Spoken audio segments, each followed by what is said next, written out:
तस्मै श्री गुरुवे नमः। कृष्णाय वासुदेवाय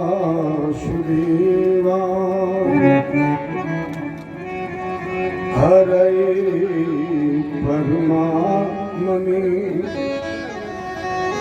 प्रणतक्लेशनाशाय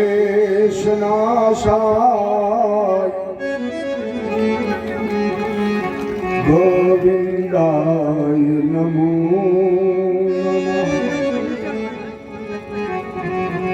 मृगे वसन्तं नवनीतचौरम् गोपाङ्गनानां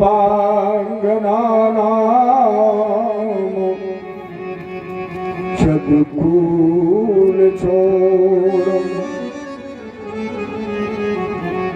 अनेक जन्मार्जित पाप चोरम् घोराग्रगण्यं पुरुषं नमामि। हे पार्थ के सारथी लाखों बार प्रणाम। आकर डोर संभारिए मन की छुटी लगाम। अतुलित बलधामम शरण शैलावदेहम्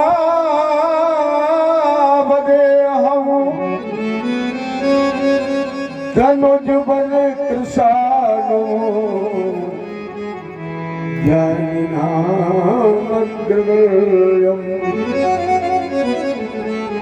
सकल गुण निधानो वानराणामधीशम्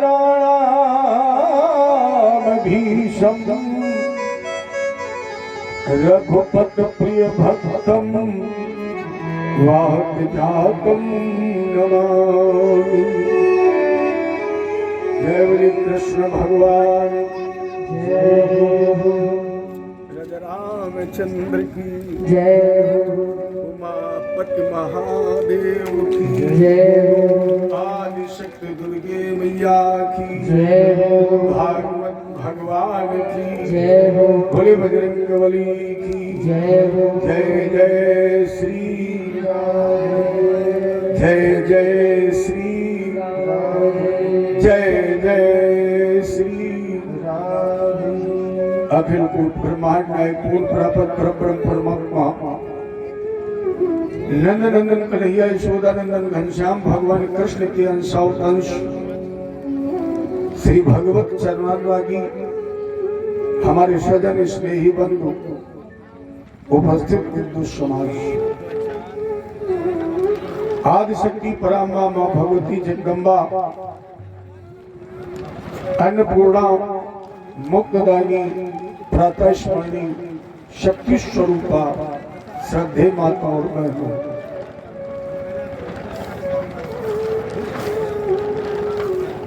चलिए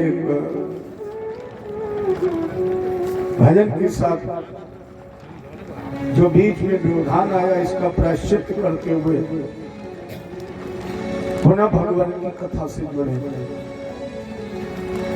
मेरो कान्हा मेरो कान्हा गुलाब को फूल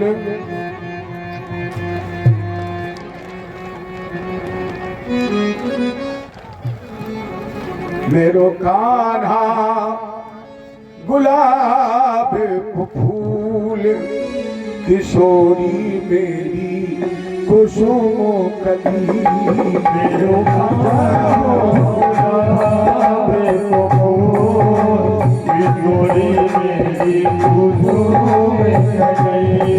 मेरो कान्हा गुलाब फूल किशोरी मेरी कुसुमों कली। मेरो कान्हा गुलाब फूल किशोरी मेरी कुसुमों कली। ये भजन तो ऐसा है जो लगभग सबको याद है। बहुत जोर से नहीं, मेरे लिए नहीं, मेरे कहने से नहीं, अपने लिए अपनी मस्ती में बहुत मंद मंद ताली बजा के अपने लिए गाइए, अपने लिए। और कहिए मेरो कान्हा, मेरो कान्हा गुलाब फूल, किशोरी मेरी कुसुमों कली। मेरो कान्हा गुलाब फूल, किशोरी मेरी कुसुम कली। मेरो कान्हा, मेरो कान्हा गुलाब फूल, किशोरी मेरी कुसुमों कली। मेरो कान्हा गुलाब फूल, किशोरी मेरी कुसुम कली।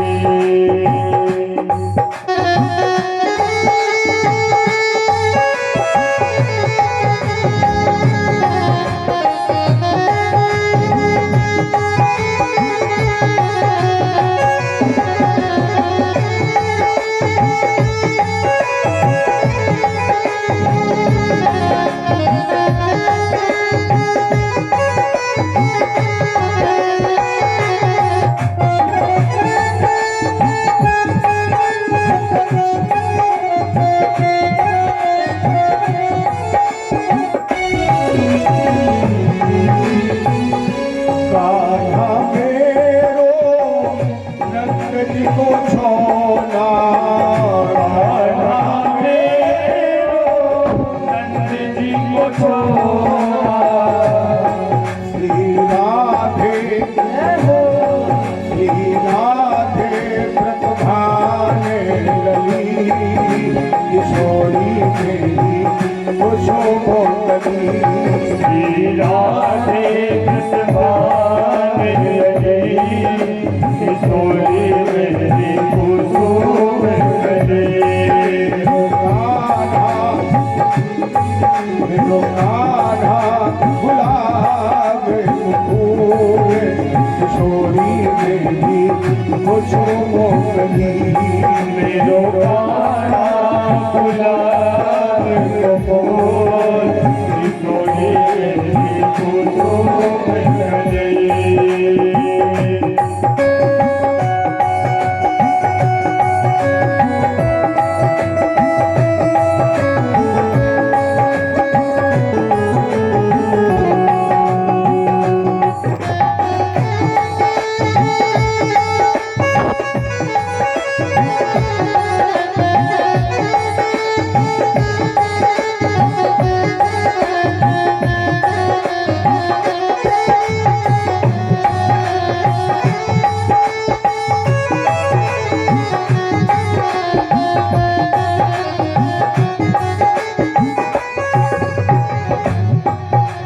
कान्हा मांगे माखन लोला, कान्हा मांगे माखन लोला।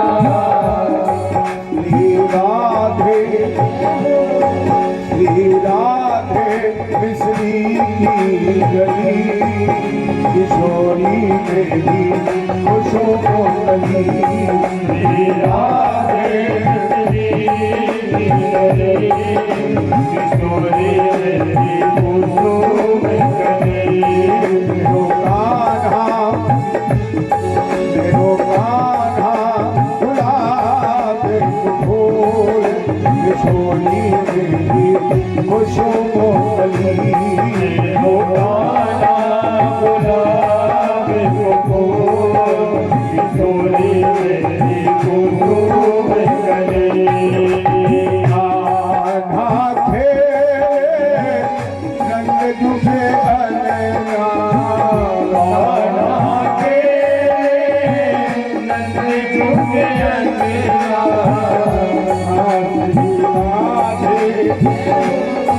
श्री राधे रंगीली गली, किशोरी मेरी कुसुमों कली।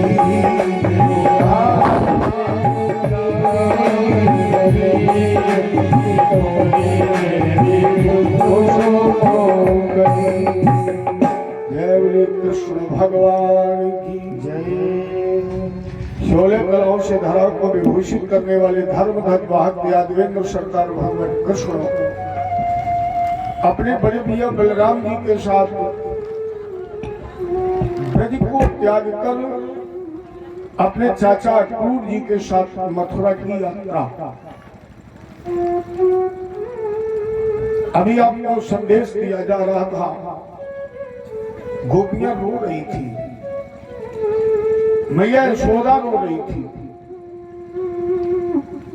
और कह रही थी आलो के आजा नंदलाल, आलो के आजा नंदलाल, तुझे गोपी ग्वाल बुलाते हैं।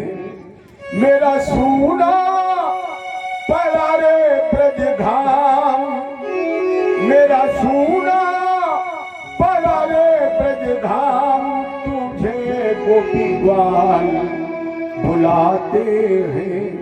आलो की आजा बलराम, आ लौटी आजा बलराम, तुझे गोपी ग्वाल बुलाते हैं। मेरा सूना पड़ा रे ब्रज धाम, मेरा सूना पड़ा रे ब्रज धाम, तुझे गोपी ग्वाल बुलाते हैं। आलो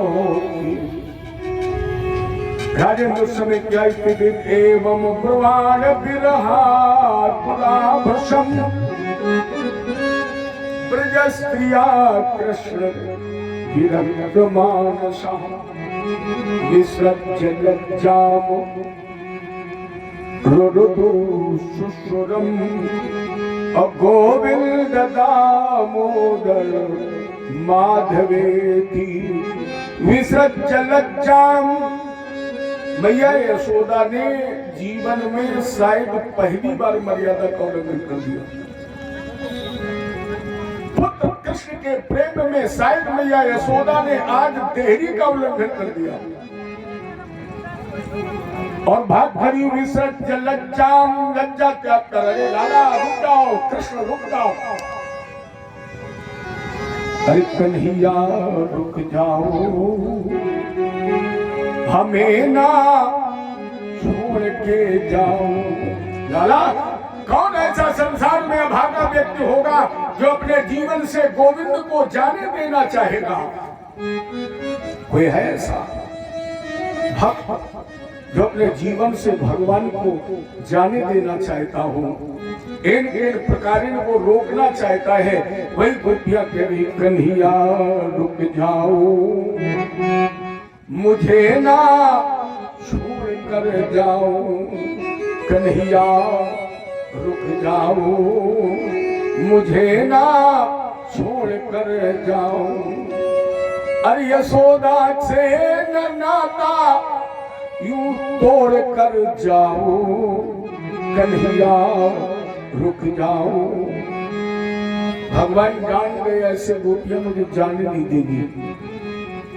भगवान रथ से उतर गए बलराम के साथ और बोले चाचा जब हम कहें तब रथ अपना। मैया यशोदा के पास गए, गोपियों ने चारों तरफ से घेर लिया। भगवान बोले भैया तुम्हें अपने कृष्ण पर विश्वास नहीं है, तुम्हें अपने लाला पर भरोसा नहीं है? बोलो गोपियों, मैंने जीवन में कभी कोई ऐसा कार्य किया है जैसे तुम्हारा मुझसे भरोसा उठ गया हो? और अगर भरोसा है तो हे बालाओ विश्वास करो, मैं तुमसे कभी न न्यारा हूं और अब तक भी रहा तुम्हारा हूं, आगे भी सदा तुम्हारा हूं। आज तक कृष्ण तुम्हारा था, आज भी कृष्ण तुम्हारा है और भविष्य में भी कृष्ण तुम्हारा रहेगा। अच्छा आप लोग एक बात बताइए, भगवान ने पूछा कि मेरे पास कोई ऐसी वस्तु है, कोई ऐसा रिश्ता है जिसे मैं सबसे ज्यादा चाहता हूँ, सबसे ज्यादा जिसे मैं प्यार करता हूँ। गोपियों ने कहा तूने तो सब कुछ छुड़ाया, लेकिन राधा जी ने कहा है तेरे पास एक ऐसी चीज जिसे तूने न छलाया और न कभी उससे अलग हुआ है। भगवान ने पूछा कौन? राधा जी ने कहा मुरली। मुरली है तेरे पास। तो मेरे कन्हैया ने कमर से मुरली निकाली और राधा जी के हाथ में दे दी और कहा राधे अब तो तुम्हें विश्वास हो गया होगा कि जरूर कृष्ण लौट करके आएगा, क्योंकि मैं अपनी सबसे प्रिय वस्तु तुम्हें देकर जा रहा हूं। तो राजेंद्र गोकुल से मथुरा जाने के बाद भगवान ने कभी बंसी बजाई नहीं। जब तक भगवान कृष्ण के हाथ में बंसी रही तब तक भगवान ने कभी अस्त्र को हाथ नहीं लगाया। एक संक्षिप्त चर्चा करूं, जब महाभारत का युद्ध हुआ और भगवान ने गीता का ज्ञान दिया। हेलो,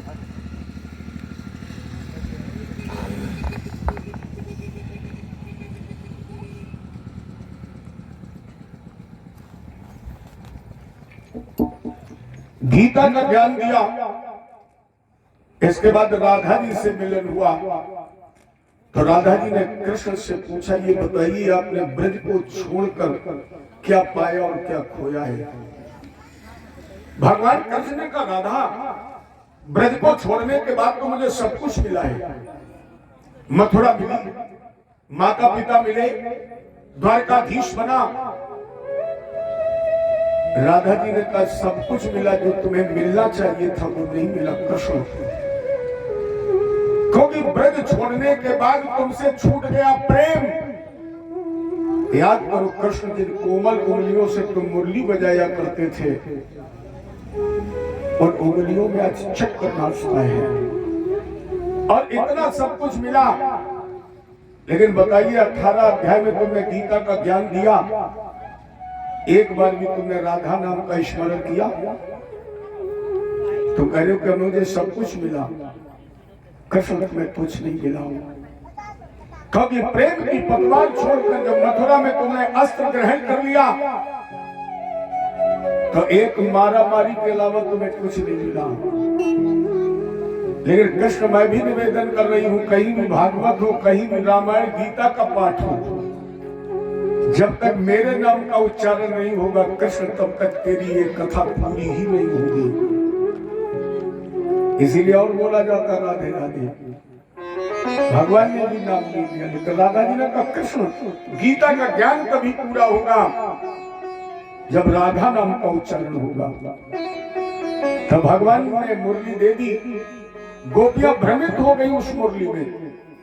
भगवान ने इशारा किया चाचा, रथ पर भगवान कृष्ण बैठ गए।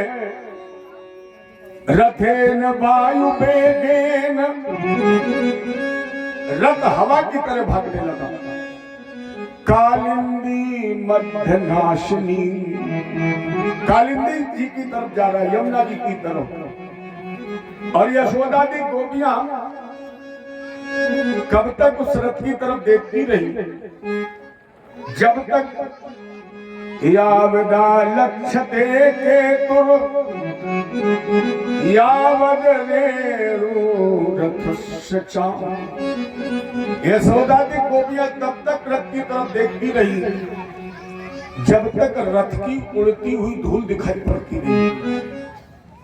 हमें आपको पता है जब राम जी 14 वर्ष के लिए वनवासी बने तो राजा दशरथ को तब तक उम्मीद बनी रही कि मेरा राम लौट आएगा, जब तक सुमंत्र नहीं लौटे थे। और जब सुमंत्र लौट करके आए, राजा दशरथ ने कहा सुमंत्र राम। सुमंत्र ने सर झुका दिया तो राजा दशरथ के मुख से एक ही बात निकली। राजा दशरथ जिस तरह राम के वियोग में जलबिन मछली तड़पती है उस तरह तड़प रहे थे। तो जिस तरह दशरथ राम के वियोग में तड़प रहे थे ऐसा लग रहा है उसी तरह कृष्ण के वियोग में यशोदा भी तड़प रही थी। जैसे दशरथ जी कह रहे दहारा भुनल प्राण प्रीते तुम बिन जियत बहुत दिन बीते। उसी तरह यशोदा जी रो रही थी, उम्मीदें टूट गई, अर्ध बेहोशी में पड़ी है। आवाज आ रही कान्हा। अगर अक्रूर ने जब यशोदादी गोपियों का ये विलक्षण प्रेम देखा तो अक्रूर जी भ्रमित हो गए। हे ब्रह्मा, तुमने किस अंतर्द्वंद में उलझा दिया है? क्योंकि अगर यशोदा का प्रेम देखकर हम कृष्ण बलराम को नहीं ले जाएंगे तो कंस मार देगा, और अगर लेकर जाता हूं तो कंस के द्वारा ये मार दिए जाएंगे, फिर कैसे जिएगी यशोदा? ब्रज का प्यारा और मेरे द्वारा राक्षस के सम्मुख जाता है, होता है महा अनर्थ अगर ये नहीं विश्व का त्राता है। अगर ये विश्वपति न हुआ, अखिल विश्वपति न हुआ और कंस ने कहीं अनिष्ट कर दिया तो कैसे हम क्षमा करेंगे अपने आप को?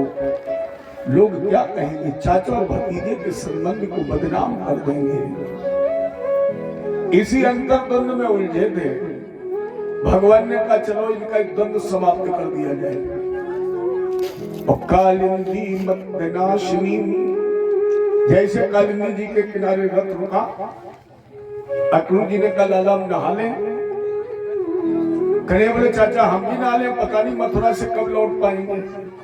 तो अक्रूर जी को जो पुत्रवत रूप में देख रहे थे, अक्रूर जी ने कहा लाला तुम बहुत छोटे हो, यमुना जी बहुत गहरी है, तुम रथ की बागडोर संभाल लो, हम स्नान कर लें। तो कन्हैया जी के हाथ में रखने की बागडोर,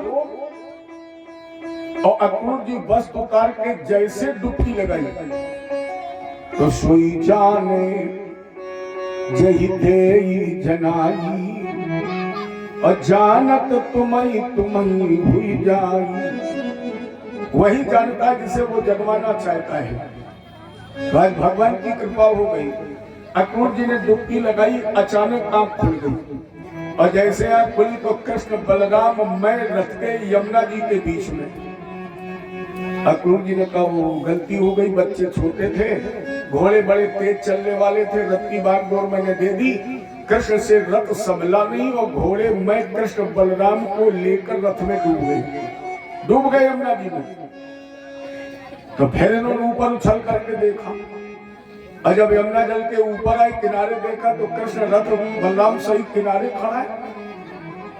अक्रूर जी ने कहा कहीं ऐसा तो नहीं है कि हमें आंखों की बीमारी हो गई हो, एक ही जगह दो दिखाई पड़ रहे हो।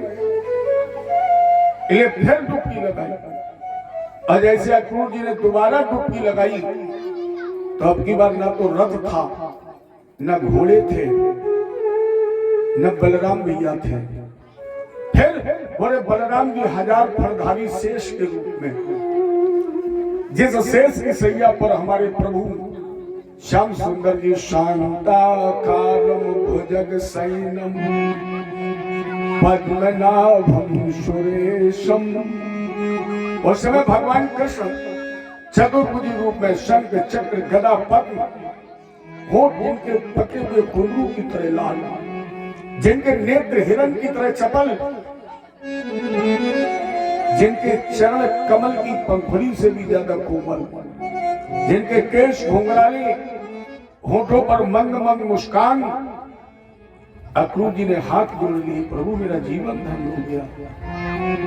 हाथ जोड़ करके प्रार्थना की, नए ते स्वरूपम विदुरात्मनस्ते राजा गयो नात्मतया गृहीता अजो नुबद्धा सगुणे रजाया अगुणात् परम वेद नाते स्वरूपम, नाते स्वरूपम वेद। प्रभु आप वो हैं जैसे वेद भी नहीं जानता है। मेरा जीवन धन हो गया। इन लागी लगने मत तोड़ना, लागी लगने मत तोड़ना, प्रभु जी मोरी लागी लगने मत तोड़ना।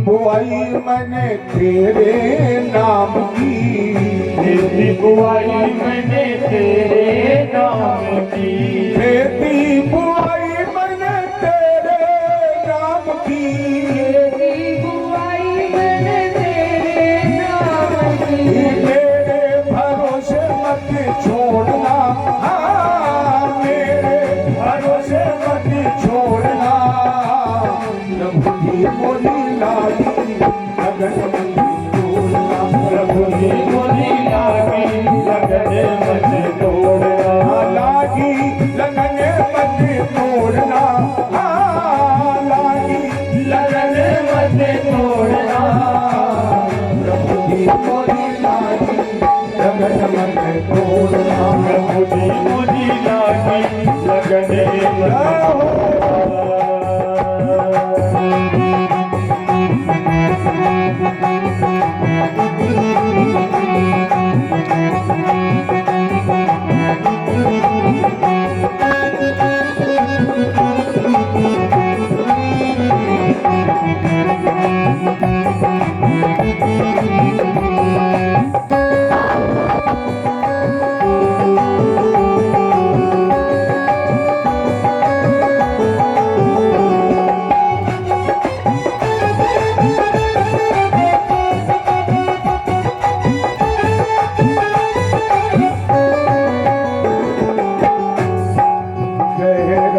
चले और नाव पुरानी, गहरा चले आए नाव पुरानी, गहरा चले और नाव पुरानी, गहरा चले और नाव पुरानी, गहरा चले और नाव पुरानी, गहरा चले और नाव पुरानी, पीछे भवन मत छोड़ना, हाँ पीछे भवन मत छोड़ना, प्रभु जी मोरी लागी लगन मत छोड़ना, प्रभु जी मोरी लागी लगने मत तोड़ना।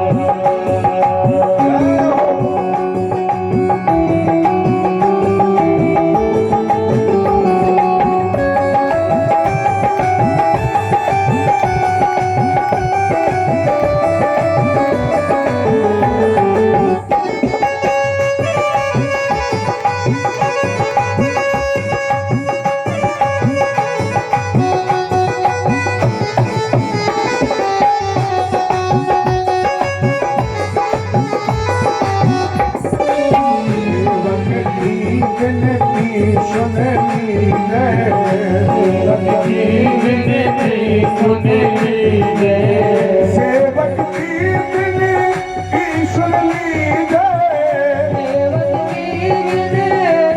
सुन लीजिए, हाथी पकड़ मत छोड़ना, हाथी पकड़ मत छोड़ना, प्रभु जी मोरी लागी लगन मत छोड़ना, प्रभु जी मोरी लागी लगने मत तोड़ना,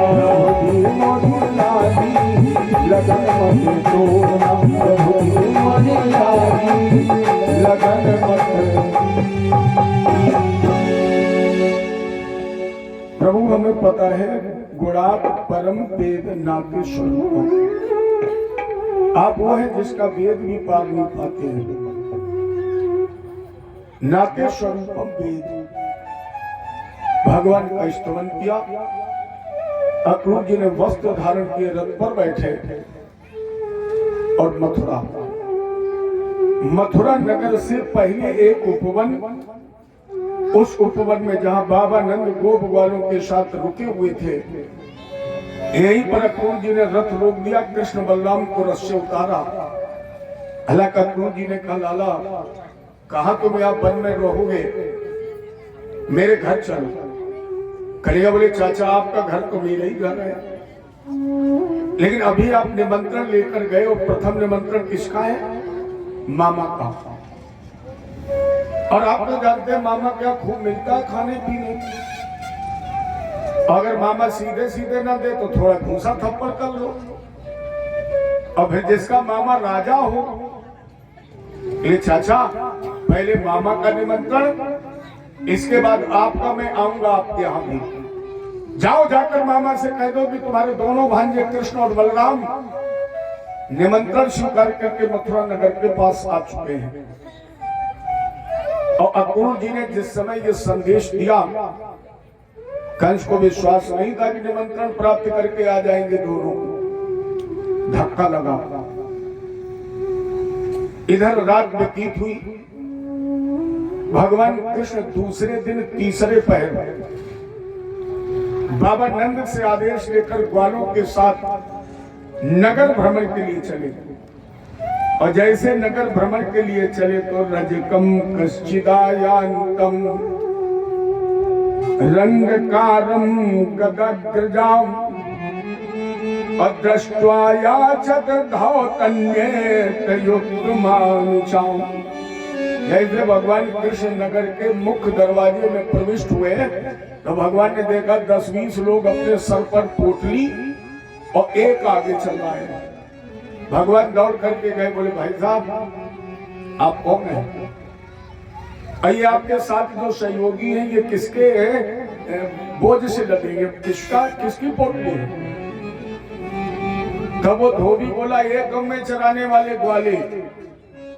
भगवान ने कहा, ओ अभी तक तुम्हारी पुरानी वाली आदत नहीं बदली बेटा, अभी तक तुम्हारी जीभ उतना ही कड़वा बोलती है, लेकिन याद रख अब हम राम नहीं कृष्ण हैं, हमने सुनना बंद कर दिया है। बहुत सुन चुका तेरी राम अवतार में। अरे हम भैया कह करके बोल रहे हो तुम सीधे सीधे बिरादरी पर। भगवान ने फिर भी, चूंकि एक अपराध नहीं 2-3 अपराध भगवान क्षमा करते थे, करना निधान है ना। तो भगवान ने फिर हाथ जोड़ करके कहा, दादा आप कौन हैं? परिचय तो दो। बोले हम कंस के धोबी हैं। ये कौन है? बोले हमारे मित्र हैं। ये सर पर बोझ किसका? बोले राजा कंस के धुले हुए कपड़े। भगवान बोले, दादा बहुत अच्छे मौके पर मिले हो। क्यों? बोले वो जो तुम्हारा राजा है ना, वो मेरा मामा है। अच्छा राजा मामा हो और भांजे ये फटा कुर्ता पहन के जाए तो या तो हम जाने या तुम जानो, कुछ कपड़े हमें भी दे दो, राजाओं वाले पहन ले। धोबी बोला, तुम क्या जानो राजसी वस्त्र पहनना। और जैसे इसने कहा कि तुम क्या जानो राजसी वस्त्र पहनना, मेरे कन्हैया की तरह क्रोध आ गया कि उन्होंने उल्टा थप्पड़ मार दिया। और जैसे उल्टा थप्पड़ मारा तो रज कश्य कराग्रेणे और शिरा कायद पातियत। भगवान ने उल्टा थप्पड़ चलाया तो कराग्रेणे, भगवान के हाथ की केवल आगे वाली उंगलियां लगी और केवल हाथ की उंगली लगने से ही उसका सर कट गया। कहां गिरा आज तक पता ही नहीं लगा, सर कट गया। और धोबी बोले, भैया ऐसे कौन लड़ेगा, कि तो हाथ ही तलवार है, तलवार निकालने की भी जरूरत कौन का लड़ेगा। तो सबने अपनी अपनी पोटली फेंकी। कंस के यहां पहुंचे, सारी घटना बताई। तो जैसे सूप रखा के बताने पर रावण को धक्का लगा, उसी तरह इन धोबी के बताने पर कंस को धक्का लगा। अब भगवान ने कब पहन लो, अब सब कपड़े पहनने लगे। अच्छा आप बताइए, आपने जीवन भर धोती कुर्ता पहना हो, अब बुढ़ापे में आपको टाई दे दी जाए बांधो, तो टाई तो पढ़े लिखे अच्छे अच्छे लोग नहीं बांध पाते। तो कन्हैया तो वही अपना अचला वचला पहने रहते थे, राजसी वस्त्र देखे तो उल्टे सीधे ढीले ढाले जैसे जो के बना पहन लिए आगे बढ़े। तो नाना लक्षण भी सभ्याम, एक दर्जी मिल गया, दर्जी को बैठाना। दर्जी ने भगवान को बैठालकर काट छाट कर सिलकर कपड़े पहना दिए। देखो ये वो धोबी है जिसके कहने पर राम जी ने मैया जानकी का त्याग किया, सरकार किया। ये दर्जी देखो, जब किसी यजमान के यहाँ बच्चे का जन्म होता है तो कई लोग ऐसे होते हैं जो उम्मीद किया करते हैं, जैसे उसमें पंडित है, नाई है, कुम्हार है, कहार है, मनिहार है, ये सब ये चाहते हैं कि हमारे यजमान का परिवार बढ़े, हमारे परिवार की यजमान की प्रोग्रेस हो, क्योंकि यजमान का परिवार बढ़ेगा, शादी विवाह संस्कार होंगे तो उससे उनकी भी जीविका चलेगी। अच्छा एक बात बताऊं, ब्राह्मण संत और गुरु, मैं इसलिए नहीं कह रहा हूं कि मैं ब्राह्मण हूं, क्योंकि कथावाचक तो बिरादरी से ऊपर होता है। हालांकि आज तो ऐसी प्रथा चल गई है कि लोगों ने भगवान को भी बिरादरी में बांट दिया है। मैं कभी कहने में संकोच नहीं करता हूं, ना भय करता हूं, मैं मंच पर बैठ करके निर्भय बोलता हूं। आप लोग ज्यादा से ज्यादा मेरा नुकसान कितना करोगे? बोले कानपुर वाले पंडित जी को अगली बार मत बुलाना, बहुत कड़वा बोलते हैं, इससे ज्यादा तो नुकसान करोगे नहीं। इसलिए मैं सत्य सत्य आपको बता रहा हूं, आज के समाज में क्या हो रहा है। कृष्ण जन्म हुआ, जितने भी यादव मिलेंगे वो कहेंगे कन्हैया मेरे हैं। वही एक ठाकुर साहब बैठे थे, बोले रुको पंडित जी। हमने कहा क्या हुआ? बोले अगर कन्हैया जी यादव है तो फिर राम जी ठाकुर हैं। बांट दिया ना भगवान। हमने कहा रुको, तुम मत बांटो, हम भी बांट रहे। बोले तुम क्या बांटोगे? हमने कहा कृष्ण अगर यादव हैं और राम जी अगर ठाकुर हैं तो फिर परशुराम पंडित भी तो हैं। लेकिन भैया ये तो मैंने आप पर व्यंग किया है, मत बांधो भगवान को जात में, क्योंकि भगवान तो सुअर भी बने हैं, नहीं बने। उन मछली खाने वालों से पूछो कि राम कृष्ण परशुराम को बांट रहे तो भगवान तो मछली भी बने हैं जिन्हें तुम काट कर खा जाते हो। वाणी भगवान है, भगवान तो कछुआ भी बने हैं। कोई ऐसी जगह है जहां भगवान नहीं है? कोई ऐसी योनि है, कोई ऐसा स्वरूप है, कोई ऐसा कण है? अब आजकल लोग कहते सबसे सस्ता है। एक बार अकबर बादशाह ने कहा कि जितने लोग हमारी समाज में बैठे हैं ये बताएं कि इस दुनिया में सबसे सस्ता क्या है, क्या सबसे सस्ता मिल सकता है? तो अपनी अपनी पसंद बताई। एक मांसाहारी व्यक्ति बैठा था, उसने कहा सबसे सस्ता है मांस, सबसे सस्ता, चाहे जाओ मछली पकड़ लो जाल डाल के काट के खा जाओ। अकबर बादशाह ने बीरबल से पूछा, बीरबल तुम बोलो। बीरबल ने कहा अर्जेंट उत्तर नहीं, उत्तर हम कल देंगे। अकबर ने कहा तो उत्तर कल देगा। जब सब लोग सो गए तो सबसे पहले बीरबल एक कटोरा और चाकू लेकर के सेनापति के यहाँ पहुंचे। अब बोले भैया अकबर बादशाह के पेट में दर्द है, अब उनको 2 तोला हृदय का मांस चाहिए, दे दो।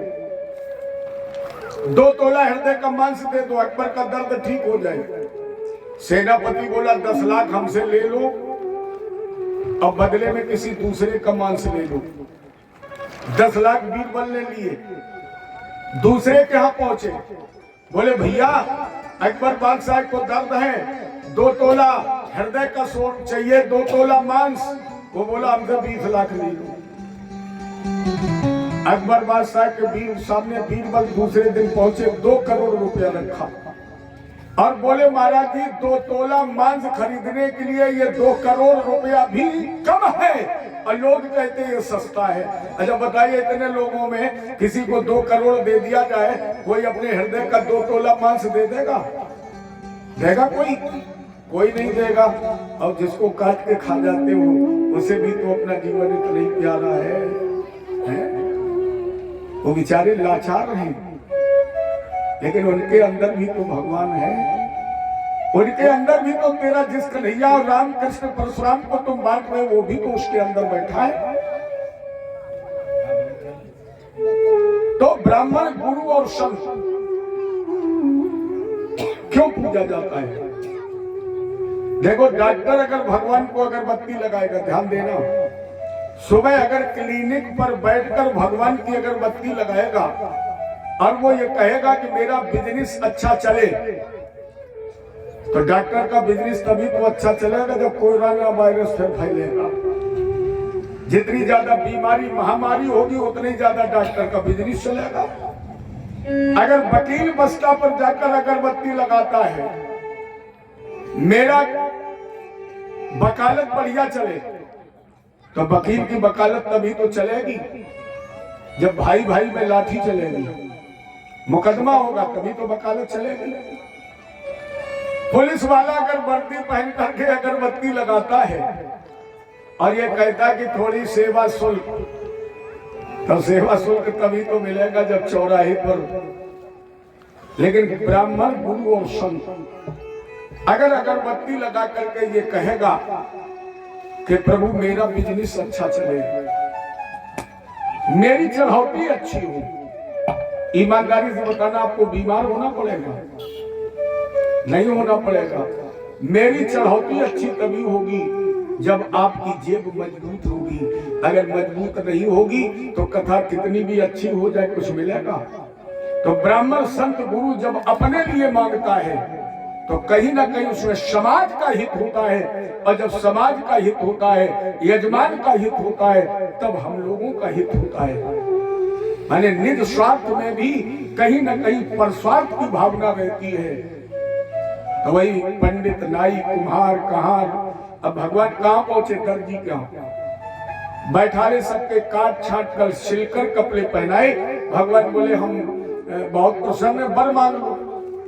और दर्जी सुन चुका था कि भगवान ने जरा सा थप्पड़ चला दिया तो धोबी का सर उड़ गया, और इसने सोचा कि अगर हमने मांगा और कहीं हमने कन्हैया के मन का न मांग पाया और धोखों में अंगुली चला दी तो खम धोबी जैसी हमारी भी कट जाएगी। दर्जी बोला, ठाकुर जी कुछ नहीं चाहिए, बिल्कुल फ्री सिलाई। अच्छा, अब कन्हैया जी की आदत है, उनसे जो कुछ नहीं मांगता है उसे वो सब कुछ देते हैं। यहाँ एक रामायण का पात्र और एक भागवत का पात्र। भागवत का पात्र ये दर्जी है और रामायण का पात्र सुखेड़ है। आप पूरी रामायण पढ़ना, कोई ऐसा पात्र नहीं है जो राम जी के सानिध्य में गया हो, राम जी ने उसे कुछ ना कुछ दिया ना हो। लेकिन रामायण में सुखेड़ वैद्य एक ऐसा है जिसे राम जी को देना चाहिए था और नहीं दिया। इतने भ्रात प्रेम में थे लक्ष्मण के कारण कि ये सुखेड़ को कुछ दे ही नहीं पाई, और हनुमान जी ने सुखेड़ को उठाया और लंका में रखाई। लौट करके आए, राम जी ने कहा बेटा बड़ा गड़बड़ हो गया। हनुमान जी ने कहा क्या हुआ? राम जी ने कहा हमने तो डॉक्टर साहब की फीस भी नहीं दे पाई, इलाज हो गया, फीस नहीं दी। हनुमान जी ने बोले तो फिर उठा लाए। राम जी ने कहा पूरी रात उठा वही दरी करोगे। हनुमान जी ने कहा फिर। राम जी ने कहा सुखेड़ वैद्य को आशीर्वाद देते हैं, आने वाले कलयुग में ये जितनी फीस चाहेगा उतनी मरीज से वसूल कर लेगा। ये भगवान का वरदान है कि जितनी फीस चाहे। अच्छा, जो डॉक्टर कोरोना में विधुना में 50 रुपए लेते तब 350 लेने लगे। भगवान का वरदान है। और उसी प्रकार भगवान ने दर्जी से कहा मांगो। दर्जी ने कहा कुछ नहीं। भगवान बोले तो कलयुग में तुम दिन दूने रात चौगुने बढ़ोगे और जितनी चाहोगे उतनी सिलाई ले लोगे। और आप देख लीजिए, कोट और पैंट का कपड़ा लेके आओ 1500, और सिलाई 4000 देना पड़ेगा। कुर्ता कपड़ा 90 रुपया में मिल जाए और सिलाऊं जाओ 450 से कम नहीं सिलेगा। ये भगवान का वरदान है। दर्जी का भी कल्याण कर दिया, क्योंकि इतने भी जब राम जी पैदा हुए थे पहले सोचा देखते राम जी दूल्हा बनेंगे, हम जामा पहनाएंगे, लेकिन राम जी ऐसे बाबा विश्वामित्र के साथ गए कि जामा पहनाने की नौबत नहीं आई। लौट के आई तो बहु साथ में लाई। भगवान ने कहा मिलेंगे हम तुमसे द्वापर में। और आगे बढ़े, सुदामा नाम का माली मिला, माल्यार्पण किया। भगवान ने कहा मांगो मालिक का कुछ नहीं चाहिए। भगवान ने इसे भी वरदान दिया, बोले दुनिया में कोई किसी से हार मांगे न मांगे, लेकिन व्यक्ति जब तुम्हारे यहाँ आएगा तो तुमसे हाथ जोड़ करके कहेगा भैया मैं हार दे दूं। माने माली के सामने सभी जाकर झुकते हैं और वहां हार ही तो मांगते हैं। कोई कहता मैं जीत दे दूं, अच्छा भगवान के लिए क्या लाते हो? हार ही तो लाते हो। मुझे हार दे दो तो माली जो तेरे दरवाजे आएगा वो तुझसे हार मांग कर ले जाएगा। इसका भी उद्धार कर दिया। और आगे बढ़े तो भगवान ने देखा अध ब्रजन राजपथे न माधो स्त्री गृहीतांग विलेप भाजनम विलोक कुब्जा योति बरान नाम पप्रच्छयांति प्रसंप्रदान। जैसे आगे बढ़े तो राजपथ पर पहुंचे। राजपथ उसे कहते हैं जो सीधे राज दरबार में ले जाता है। और राजपथ पर चले तो भगवान ने देखा एक स्त्री जो 3 जगह से टेढ़ी, हाथ में चंदन का कटोरा लिए है, जिसका नाम है कुब्जा। विलोक कुब्जा। भगवान ने कहा तुम कौन हो? तो कुब्जा ने कहा दासस्य मह्यम सुंदर कंस सम्मता। नंदलाल मैं कंस की सबसे सुंदर दासियों में हूं। अब जरा विचार करिए, कुब्जा कितनी जगह से टेढ़ी है? 3। और अगर कुब्जा 3 जगह से टेढ़ी है तो क्या वो सबसे ज्यादा सुंदर हो सकती है? और स्वयं कह रही है। देखो कोई दूसरा तुमसे ये कहे बहुत सुंदर हो तो एक व्यंग हो सकता है, लोग मजाक भी कर सकते हैं, चिढ़ा भी सकते हैं कि बहुत सुंदर हो। लेकिन इतनी समाज में कोई खड़ा होकर के ये कहे कि समाज में हम सबसे ज्यादा सुंदर हैं, इसके मतलब उसे अपनी सुंदरता का अभिमान है। तो कुब्जा स्वयं कह रही है दासस समयम सुंदर कंस सम्मता। मैं कंस की जितनी भी दासियां हैं उन सभी दासियों में सबसे सुंदर दासी हूं। और अगर ये सबसे ज्यादा सुंदर है तो फिर इसके 3 टेढ़ क्या है? शरीर से इसके मतलब नहीं है। फिर इसके 3 टेढ़ कौन है? मन, वाणी और कर्म। मन क्यों टेढ़ा है? अच्छा बताइए, मन से भगवान का कीर्तन करना चाहिए कि राक्षस का भजन करे?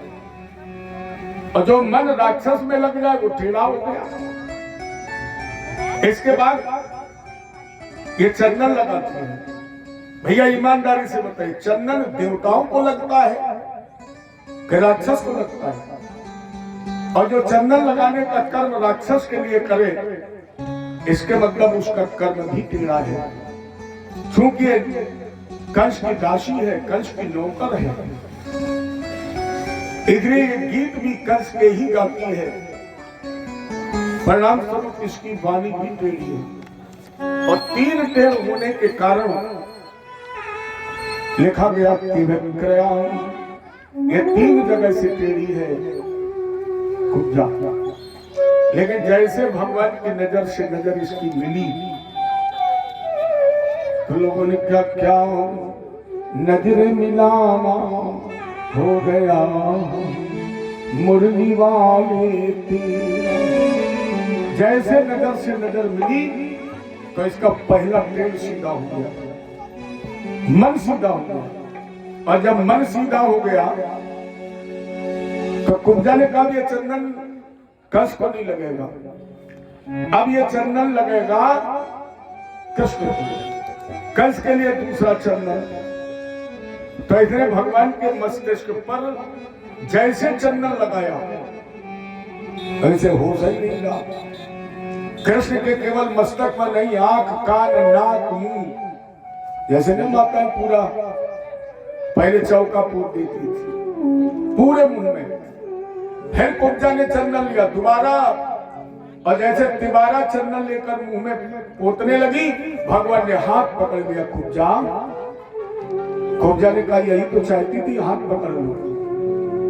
भगवान बोले ये को चाहती थी, हाथ पकड़ लो। अरे आज के पहले ना हमने तुमको देखा ना तुमने हमको देखा। कुब्जा ने कहा पहचाना नहीं। भगवान बोले देखो है पागल, जब कभी किसी को देखा नहीं तो पहचान कैसी? क्योंकि आज के पहले तो हम कभी मथुरा आए नहीं, और जब हम रात में आए तब किसी ने देखा नहीं, चुपचाप हम चले गए रातों रात। कुब्जा ने कहा याद कराऊं, शायद आपको याद आ जाए। भगवान ने कहा, कुब्जा ने कहा याद करिए, एक दिन आपने हमारी नाक कटाई थी और आज आप राजपथ पर हमारा हाथ पकड़े खड़े हैं। कहा हम तुम्हारी कटवा दे। कन्हैया बोले बिल्कुल याद आ गया, क्योंकि कुब्जा ने सारा किया। तुम सम पुरुष नमो सम नारी, और यह संयोग विधि रचा विचार। भगवान बोले याद आ गया है। कुब्जा ने कहा हाथ पकड़ ही दिया है और आपको याद भी आ गया है, तो अब कहा मथुरा में घूमोगे, चलो मेरे साथ मेरे घर। भगवान बोले कुब्जा आऊंगा तेरे यहाँ भी, लेकिन पहला निमंत्रण मामा का, दूसरा निमंत्रण चाचा का, और कुब्जा तीसरा निमंत्रण तेरा। जाओ। तो कुब्जा ने चंदन का कटोरा वहीं फेंक दिया। कंस को भूल गई और गाने लगी श्री कृष्ण गोविंद हरे मुरारी, और हे नाथ नारायण वासुदेव। श्री कृष्ण ओम नमो भगवते वासुदेवाय।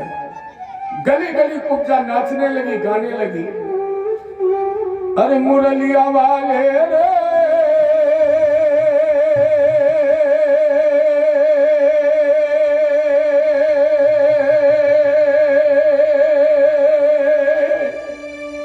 समझिया प्यारे रे, अब तो हो जा मेहरबान। प्रिया लाला अब तो हो जा मेहरबान, मुरलिया वाले रे अब तो हो जा मेहरबान, मुरलिया वाले रे हो जा मेहरबान, मुरलिया वाले रे अब तो हो जा मेहरबान।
तेरा प्यार चाहूं, दीवाना तेरा मैं तेरा प्यार चाहूं। दीदार के काबिल कहाँ तो मेरी नजर है, ये तो तेरी इनायत है कि तेरा रुख किधर है। मैं तो तेरा एक दीदार चाहूं, मैं तो तेरा एक दीदार चाहूं। दीवाना तेरा मैं तेरा प्यार चाहूं, दीवाना तेरा मैं तेरा प्यार चाहूं। दुनिया वाले सावरिया चले रे, मुरलिया वाले सबरिया प्यारे रे। अब तो हो जाने गिरबा मुरलिया वाले, अब तो हो जाने गिरबा मुरलिया वाले मेरा दिल तुझसे बोलवा।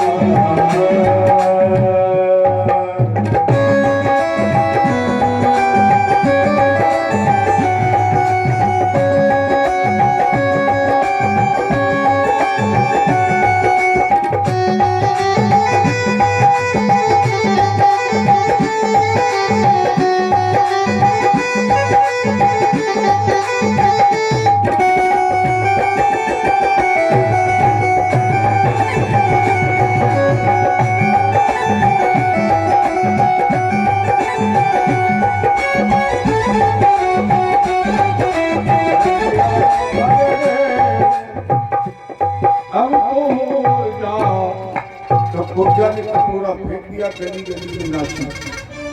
अब भगवान राजपथ पर अपने बड़े भैया बलराम जी के साथ पहुंचे, कहा जहां बेदी पर धनुष रखा था, लगाई छलांग और भगवान रथ करेण बामे सलिल मदद धृतम, भगवान ने बाएं हाथ से धनुष उठा लिया और जिस तरह सिया स्वयंवर में लेख चढ़ावत खैंचत गाड़े लखा न कहो, भगवान कृष्ण ने उसी तरह धनुष लिया, चढ़ाया, खींचा, तोड़ दिया। एक टुकड़ा बलराम जी को दे दिया और दोनों लोग ग्वालों के साथ कंस के अंगरक्षकों को मार पीट करके वापस आ गए।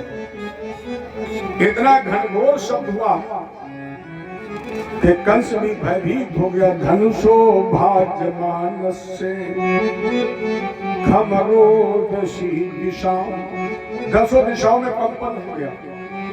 कंस ने राज दरबार भंग कर दिया, शयन करने के लिए रनवास में भोजन भी नहीं कर पाया।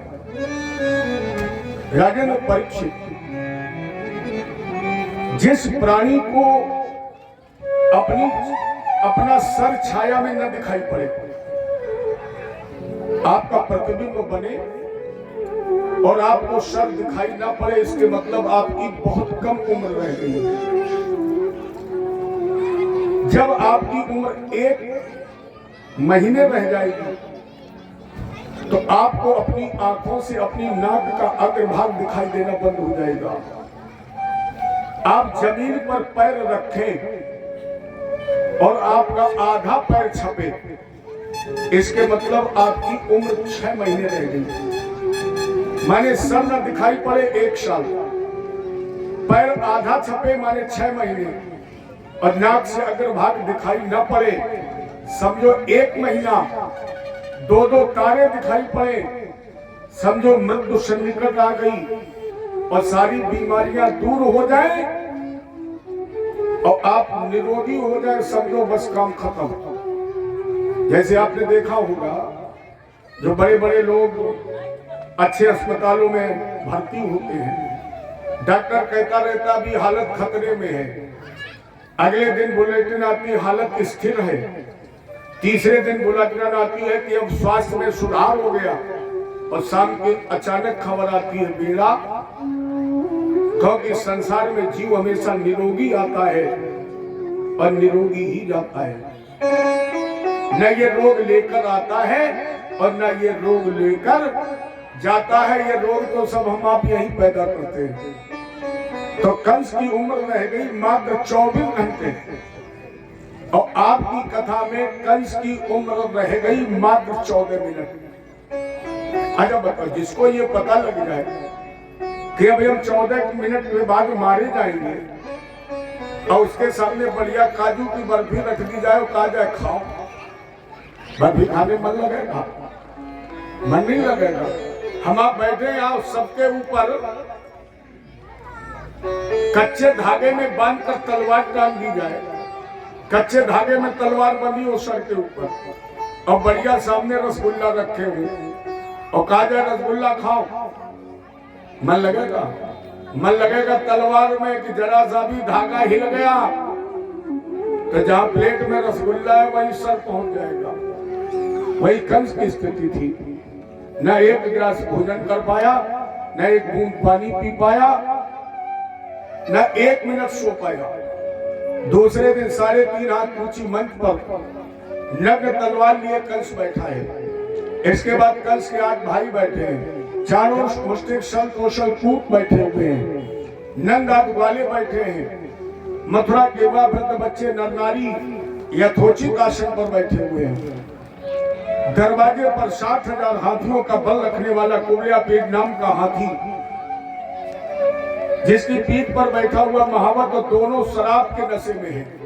हाथी भी पिए है और महावत भी पिए है। ये रंगशाला की स्थिति है। नारद जी ने आवाज लगाई, श्रीमन नारायण। कंद ने प्रणाम किया, बोले बाबा बहुत अच्छे मौके पर आ गए, आइए बैठिए बगल में। बाबा आंखों से दिखाई नहीं पड़ रहा है, कानों से सुनाई नहीं पड़ रहा है। नारद जी मैंने सोची मन में, बेटा भयंकर मरने के लक्षण है, शनपात है, लग गया मारकेस। कंद ने कहा बाबा कुछ कहा? बोले नहीं, वो दोनों आए, बोले आने वाले हैं। नारद जी बगल में बैठ गए। भगवान कृष्ण और बलराम अध कृष्णश्च रामश्च कृत सोजो परम तपः।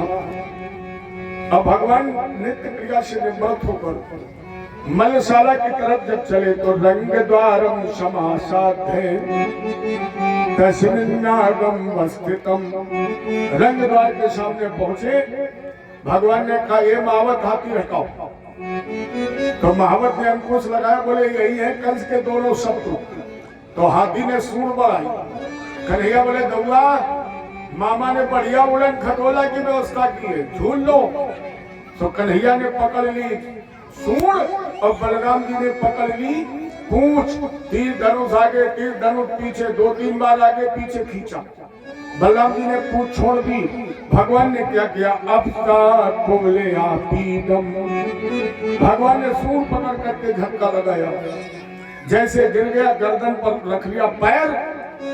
और पैर याद रखना, उसे भगवान कृष्ण की उम्र लगभग 11 वर्ष 55 दिन की है। 11 वर्ष 55 दिन है उम्र भगवान की।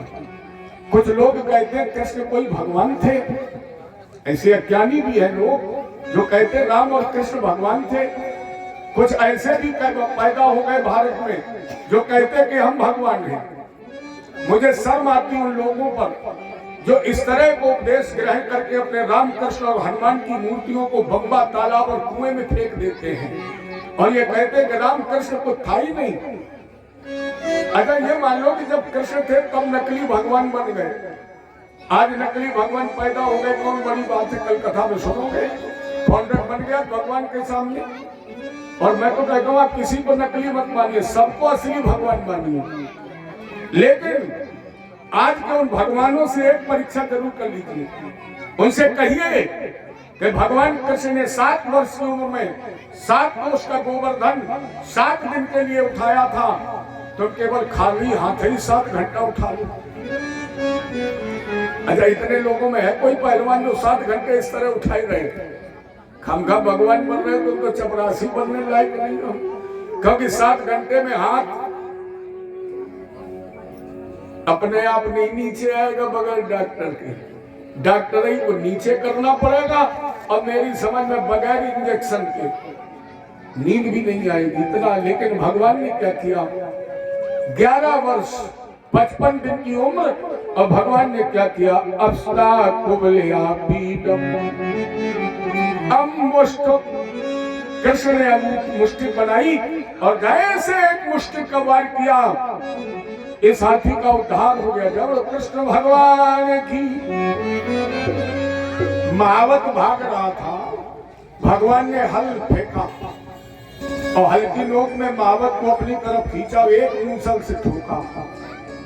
तब तक कन्हैया ने दोनों दांत तोड़ लिए और एक दांत रखा कृष्ण ने अपने कंधे पर, एक दांत रखा बलराम जी ने अपने कंधे पर।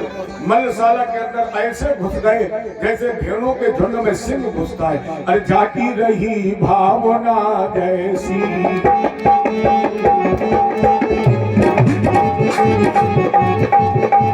जाती रही भावना जैसी, प्रभु रत देखी दिन कैसी।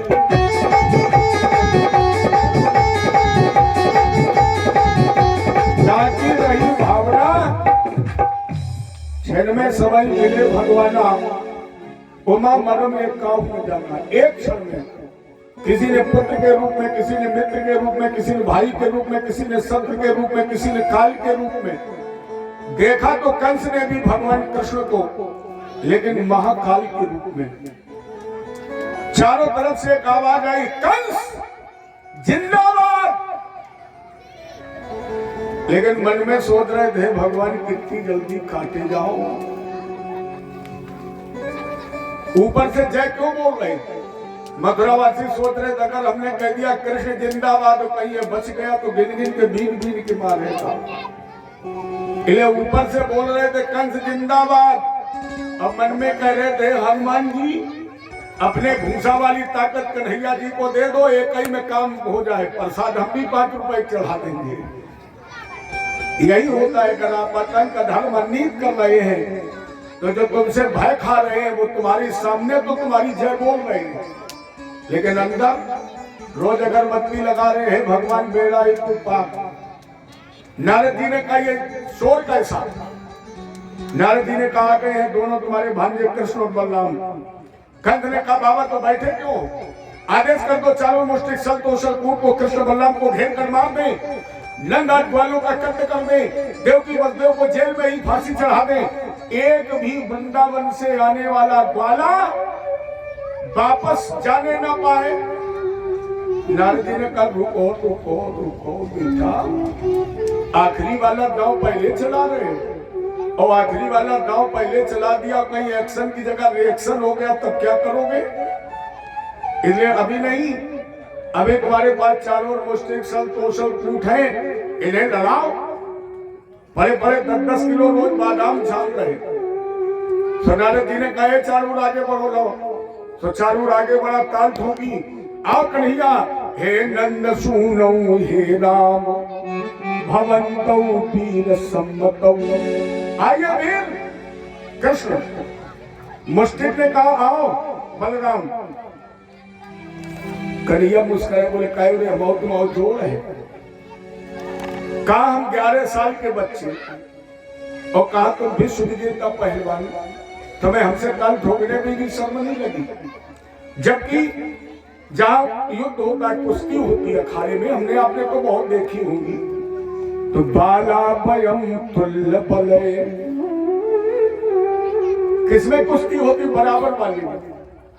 क्रीडस्यामो यथोचितम, ये खेल है, दो पहलवान लड़ते हैं, दांव पेच देख करते हैं और जनता उसका आनंद लेती है। तो यही मामा क्या अखाड़ा बना है, तो तुम बराबर वाला ढूंढो। अच्छा बराबर वाला न मिले, ऐसे अखाड़े में बोले बराबर नहीं तो 18-20 की हो जाए, 19-20 की हो जाए। ऐसा तो नहीं कि 10-20 को लड़ा दिया जाए। हमारी तुम्हारी बराबरी नहीं है चारों। चारों ने कहा ए छलिया, हम जानते हैं। भगवान बोले जानत हो तो काई मरो चाहत। अगर हमें जानते हो तो क्यों मरना चाहते? बैठ जाओ। क्या जानते हो चारू? चारू ने कहा महाराज ये ना बालो न किशोर, आप ना बालक है ना किशोर है, बलस्य बल नाम बला। आप बलियों में मान बलिए, भगवान बोले चुप में बैठो, या तो हमें बच्चा समझ के बैठ जाओ, और अगर समझते हो कि हम महावीर हैं तो मत मरो, बैठ जाओ। चारों ने कहा हम तो बैठ जाते, लेकिन वो बाबा जब बैठेंगे, क्योंकि नारद जी का यही काम है, ये जब बैठने थे नारद जी ने कहा है ये बातें क्या हो रही, आपस में मिल रहे हो, नूरा कुश्ती नहीं होगी, चलो। तो चारों ने फिर कहा आओ, भगवान बोले तो आओ। तो चारों कृष्ण की कुश्ती और बलराम और मुष्टि की कुश्ती। लेकिन मेरे कन्हैया में तो वो गजब की फुर्ती है, हाथ मिलाया, चारों ने हाथ पकड़ा, एक बार सर के ऊपर से घुमाया, आगे फेंक दिया, गोविंदाय नमो नमः।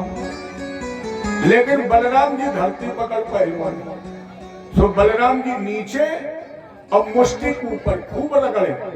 कन्हैया झांक के देखा और दूंगा, क्यों देर कर रहे हो? बलराम जी ने कही चुनौती है, चित्त थोड़ी कर पाए। आज भी आप अखाड़े में कुछ पहलवानों को देखना जो नीचे चले जाए, फिर वो यह कोशिशें नहीं करती ऊपर आए, अब मुंह के बल लेट गए, ऊपर वाला खूब रगड़ रहा है और नीचे वाला करत पर बाप की चुनौती है जो चित्त कर लो। बुद्धि में बलराम भैया, कन्हैया बोले गंगा बहुत समय कम है। बलराम जी ने कहा तो अभी देखो कमाल। तो कंधे पर रखा हाथ, पीछे से आगे फेंका, मुष्टिक नाम का मुष्टिक का प्रयास किया, गोविंदाय नमो नमः। सल कौशल इनका उद्धार। एक पहलवान बच्चा जिसका नाम था कूट, ताल ठोकी आप कन्हैया। बलराम जी ने कहा रुको, ये हमें लड़ लेंगे। कन्हैया बोले जब एक पहलवान बच्चा तब बहुत पराक्रम फट रहा। बलराम बोले पराक्रम की बात नहीं, हमें एक नाम बहुत प्यारा लगा। कन्हैया बोले सो एक नाम में का शहीद है। बलराम जी ने कहा इसका नाम है कूट, और हमारा अस्त्र शस्त्र क्या है, हल और मूसल।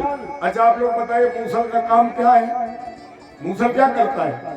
कूटता ही तो है, और मूसल का काम कूटना है, और इसका नाम क्या है? कूट। ये संयोग विद रचा विचारी, तो एक हाथ से कूट का हाथ पकड़ा, दूसरे से निकाला मूसल, एक बार कूट दिया तो गोविंदाय। बलराम भैया दरवाजे पर, कृष्ण कन्हैया अंदर। 8 भाइयों को मार दिया, केवल कंस बचा। चारों तरफ से आवाज आई, कृष्ण कन्हैया तुम्हारी जय हो, बलराम भैया तुम्हारी जय हो, यशोदा मैया तुम्हारी जय हो। और तब तक भगवान ने पीछे से लगाई छलांग, 3.5 हाथ ऊंची मंच पर पहुंचे। कंस संभल पाता, इसके पहले भगवान ने धक्का मार दिया, कंस धड़ाम से पृथ्वी पर गिर गया, और जैसे गिरा राज को छिटक कर दूर गिर गया। गले से मरमाल टूट गई, बाल खुल गए, और जैसे मामा कंस के बाल खुले, भगवान कृष्ण को अपने माँ के बालों की याद आ गई। मामा याद कर, एक दिन इसी तरह धूल में मेरी माँ पड़ी थी, तो सिंहनाद कर रहा था, मेरी माँ प्राणों की भीख मांग रही थी, और तू गर्जना कर रहा था। मामा तूने अपने जीवन की एक बहुत बड़ी भूल की है। राजनीति ये कहती है कि अपने शत्रु को छेड़ो नहीं, और अगर शत्रु को छेड़ दिया तो फिर किसी कीमत पर उसे छोड़ो नहीं, क्योंकि शत्रु को अगर जीवित तुमने छोड़ दिया, ये निश्चित है कि शत्रु तुम्हें आने पर जीवित नहीं छोड़ेगा। मामा इस संसार में ही उसे पुत्र कहलाने का अधिकार है जिस पुत्र के अंदर अपने माता पिता का अपमान का बदला लेने का जज्बा है, और जिस पुत्र के अंदर अपने माता पिता के अपमान का बदला लेने का जज्बा नहीं है, ऐसे कपूत, ऐसे काहिल, ऐसे नामर्द पुत्र के जन्म देने के बजाय इस संसार में उस माँ का निसंतान रहना अच्छा है। मामा आज माँ के एक एक कर्ज को अदा करूंगा। मामा तूने गलती की, एक सिंहनी को तूने घायल करके छोड़ दिया, उसी घायल सिंहनी के गर्भ से जन्म लेने वाला 8वां सिंह कृष्ण हूं मैं। मामा तूने मेरी माँ के बाल भी तो पकड़े थे।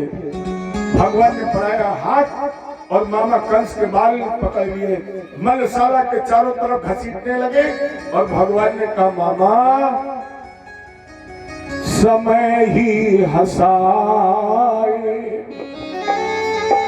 समय ही रुलाए, समय से समय को समय ही मिलाए, समय रूठ जाए तो जग छूट जाए, समय रूठ जाए तो जग छूट जाए।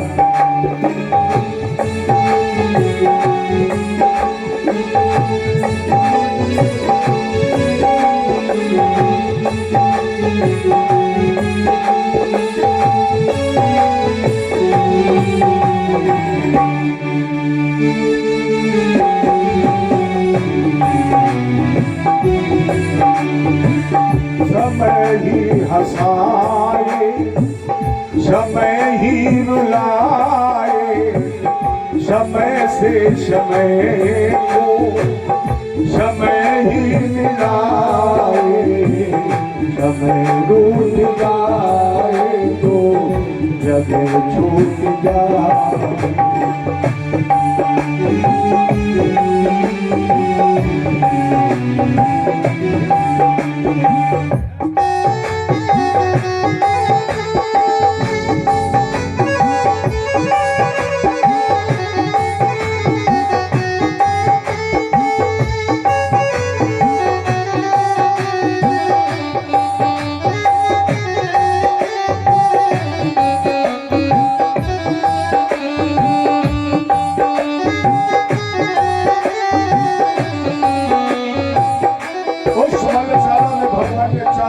घसीटा, अब मल्लशाला के बीचों बीच ला करके कंस को पटक दिया। जैसे मुष्टि का वार किया, कंस का उद्धार हो गया। बोलो कृष्ण भगवान की। देवताओं ने पुष्पवृष्टि की, साधुवाद के नारे लगे, लेकिन भगवान का क्रोध फिर भी शांत नहीं हुआ और कंस के पार्थिव शरीर को घसीट कर ले जाकर यमुना जी के किनारे पटक दिया और भगवान वहीं विश्राम करने के लिए बैठ गए। कंस का भगवान कृष्ण ने वध कर दिया, कंस को मार दिया, कंस का उद्धार कर दिया। बोलो कृष्ण भगवान की। इसके आगे की चर्चा आप सुने। कंस वध के बाद की भगवान के विवाहों की तरफ बढ़े, इसके पहले एक सूचना। परीक्षित जी का आदेश है कि जिन बेटियों ने कलश उठाए थे वो सभी व्यासपीठ के आगे आ जाए। परीक्षित जी के द्वारा ऐसा संदेश दिया जा रहा है कि जिन बेटियों ने कलश उठाए थे वो व्यासपीठ के सन्निकट आ जाए।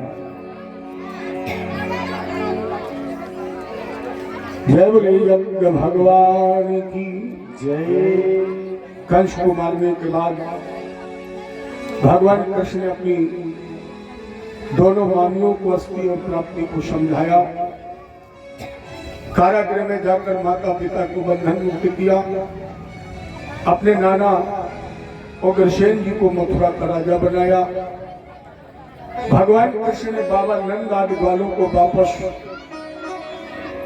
गोकुल किया और इनके जाने के बाद अधपुरोधसा ब्राह्मण यथावत दुर् संस्कृतम, भगवान का दुर् संस्कार हुआ और इन्होंने सांदीपन महात्मा के अल्पकाल में 64 कलाओं का ज्ञान प्राप्त किया। गुरु दक्षिणा में प्रभास समुद्र डूबे हुए बच्चे को लाकर भगवान ने यमलोक से लाकर के दिया। तो गुरु जी ने एक आशीर्वाद दे दिया था, गच्छतम स्वग्रहम वीरो कीर्त्वा मस्तु पावनी। गुरु जी ने आशीर्वाद दिया कि जाओ कृष्ण, आज के बाद लोग तुम्हारी पावन कीर्ति का घर घर गायन करेंगे। इसलिए आज घर घर में कृष्ण नाम का उच्चारण, कृष्ण नाम की गूंज, कृष्ण नाम की ध्वनि, क्योंकि आज यह गुरु जी का आशीर्वाद था।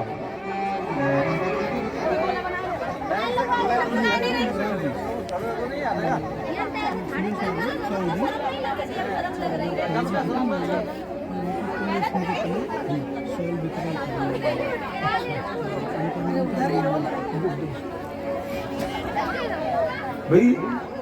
आप लोग बैठ जाए, बैठने खड़े हो गए, बैठाल के सम्मान करो, खड़े थोड़ी।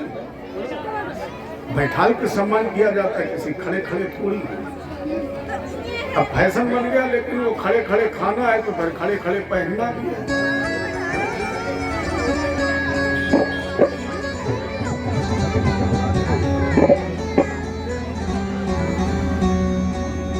राधे राधे गोविंद गोविंद राधे राधे गोविंद गोविंद राधे राधे गोविंद गोविंद राधे राधे गोविंद गोविंद राधे गोविंद राधे बोलो गोपाल राधे गोविंद राधे बोलो गोपाल राधे राधे राधे गोविंद गोविंद राधे राधे राधे गोविंद गोविंद राधे कृष्ण भगवान एक इस व्यासपीठ से और संदेश दिया जा रहा है। इस कार्यक्रम के जो मुख्य संरक्षक श्री जयवीर सिंह जी यादव, जिनके द्वारा ये इंटर कॉलेज भी संचालित हो रहा है, आज उन्होंने एक बड़ी अच्छी मुझे उपलब्धि बताई कि उत्तर प्रदेश पुलिस में मेरे पास 100 मीटर की दौड़ में 100 मीटर तो थी। अच्छा मैंने 11 सेकंड में उन्होंने पूरी की थी और वो रिकॉर्ड अभी तक है। दुर्भाग्य यह है कि उनकी धर्म पत्नी का स्वर्गवास हो चुका है। उनकी स्मृति में हमारे भैया जी के द्वारा नए साल में साल का वितरण किया जाएगा। नए साल में साल का वितरण किया जाएगा, इस कामना के साथ कि हमारा अगला साल भी अच्छा हो। तो हम चाहेंगे कि वो व्यासपीठ तक आए और वो अपना संकल्प पूरा करें। तब तक हम आप गोविंद हरे गोपाल हरे पहले का आप पक्ष नाम बोला पक्ष नाम बैठे हैं बगैर नाम के। हाँ जितने भी लोग हैं ठीक है।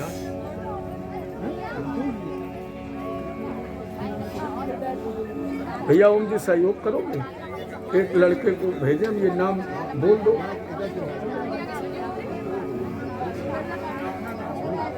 है?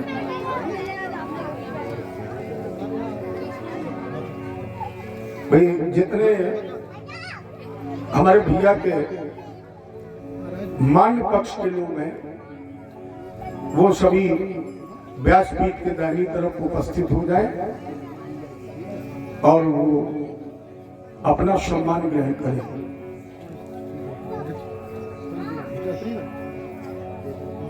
तो आप लोगों को कोई बोल लेता तो बोल दे, नाम हमारे सम्मान है ना।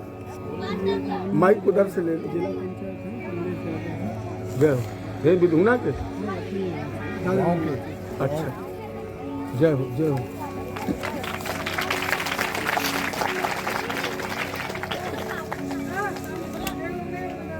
आप उधर पहुंचो, माइक से बोल दो जाके उधर वाली माइक। नाम बताइए। श्री कमलेश जी यादव, जो जिला पंचायत सदस्य भी हैं, अभी इनके द्वारा 20 व्यासपीठ का सम्मान किया गया। मेरी तरफ से बहुत बहुत बधाई।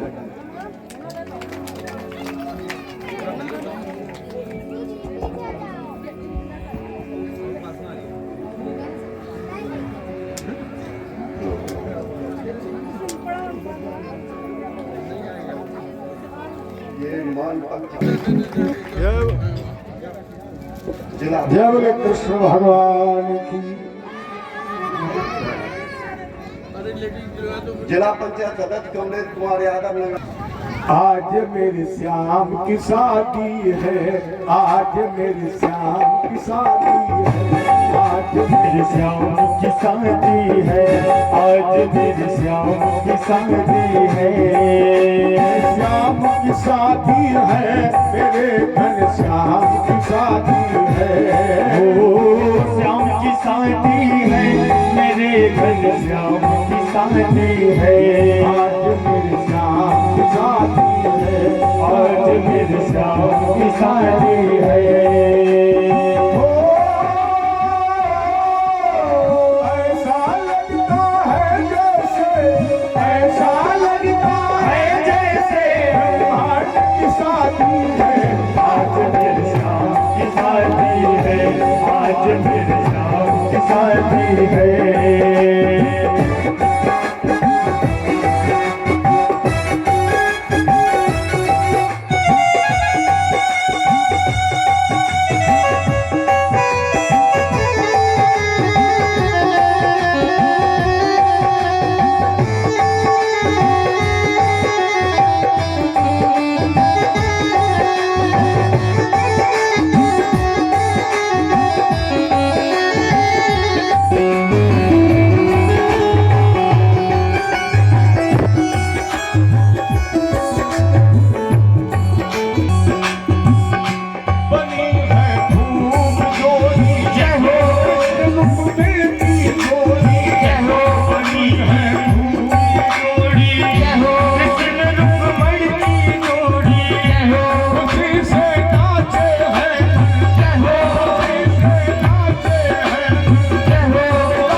चर्चा कल सुदामा चरित्र, परीक्षित मोक्ष आप लोगों के द्वारा चढ़ौती, व्यास पूजन और हमारी आपकी कल राधे राधे। सभी लोग प्रेम से अपने अपने स्थान पर खड़े होकर भगवान की आरती कर लेते।